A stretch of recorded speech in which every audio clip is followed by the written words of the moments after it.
राधे राधे प्यारे भक्तों, आज का ये दिव्य संदेश हर गृहस्थ साधक के लिए अत्यंत उपयोगी है। कई बार हम कहते हैं हम तो खूब पूजा करते हैं, भगवान के मंदिर जाते हैं, दान भी करते हैं, फिर भी हमारे घर में सुख नहीं है, धन टिकता नहीं, हमारे जीवन में शांति क्यों नहीं। प्यारे भक्तों, शिव महापुराण में बताया गया है कि घर में दुख और दरिद्रता के 7 प्रमुख कारण होते हैं। यदि इन्हें समझ लिया तो जीवन से आधे संकट वैसे ही समाप्त हो जाएंगे। ध्यान से सुनिए और चाहो तो लिख भी लो। पहला कारण, दूसरों की भक्ति में बाधा डालना। कई लोग सोचते हैं आज तो मैं भोलेनाथ के मंदिर जाऊंगा, खूब सारा जल चढ़ाऊंगा, बेल पत्र अर्पित करूंगा, चंदन लगाऊंगा और भगवान को प्रसन्न करके लौटूंगा। लेकिन प्यारे भक्तों, अगर मंदिर में बैठे बैठे आप इतने भक्ति में डूब गए कि आपके कारण दूसरे भक्तों को दर्शन ना मिल सके, तो ये भक्त और भगवान के बीच बाधा कहलाती है। शास्त्र कहते हैं जो भक्त और भगवान के मिलन में अवरोध बनता है वह पुण्य नहीं, पाप अर्जित करता है। आपने सोचा मैंने 2 घंटे पूजा की, मैंने 1000 लोटा जल चढ़ाया, परंतु आपने अनजाने में किसी और भक्त को रोक दिया, तो वह पाप आपके पुण्य को निगल जाएगा। इसलिए भक्ति के साथ साथ विवेक भी आवश्यक है। दूसरा कारण भक्ति के बाद अहंकार। कई साधक पूजा के बाद सोचते हैं वाह आज तो मैंने 1 घंटा माला जपी, मैं बड़ा भक्त हूं, बड़ा साधक हूं।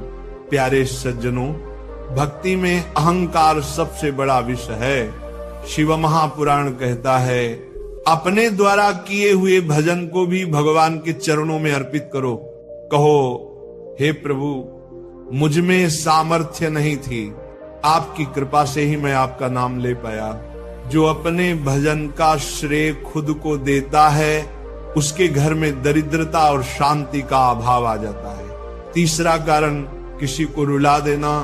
भजन किया, पूजा की, दान दिया, पर यदि आपके शब्दों से किसी के नेत्रों में आंसू आ गए तो समझो आपका किया हुआ सारा पुण्य नष्ट हो गया।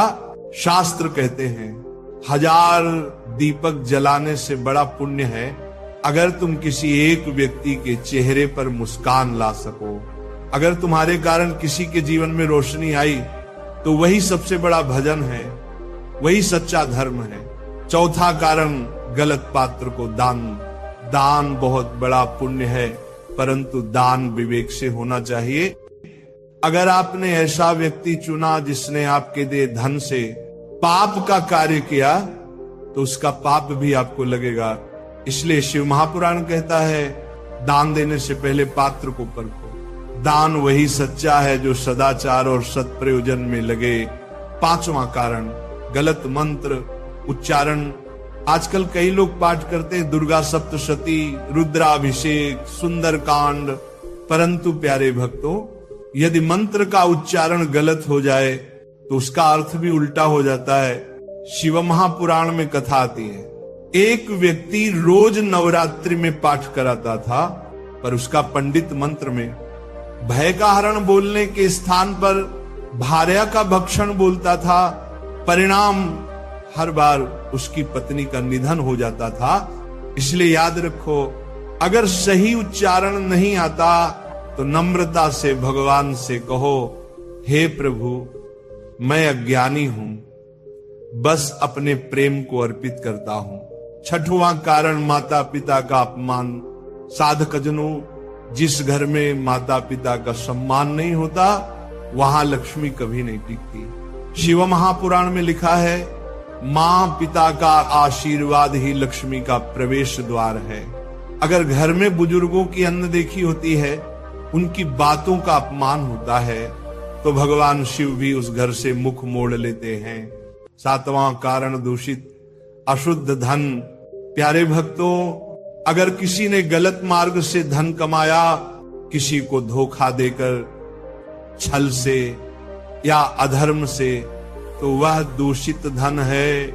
ऐसा धन घर की शांति, सुख और प्रेम को जला देता है। धन केवल शरीर का पालन करे, आत्मा को नहीं डुबोए। गलत कमाई से आया रुपया सभी शुभ कर्मों को निष्फल कर देता है। भक्तों, इन 7 कारणों को अपने जीवन से दूर कर दो तो तुम्हारे घर में सुख, शांति और लक्ष्मी तीनों का स्थायी निवास होगा। भगवान शिव कृपा करेंगे और तुम्हारा हर कार्य मंगलमय होगा। केवल याद रखो, भक्ति का अर्थ केवल पूजा नहीं, भक्ति का अर्थ है विनम्रता, प्रेम और संवेदना। प्यार से बोलो हर हर महादेव।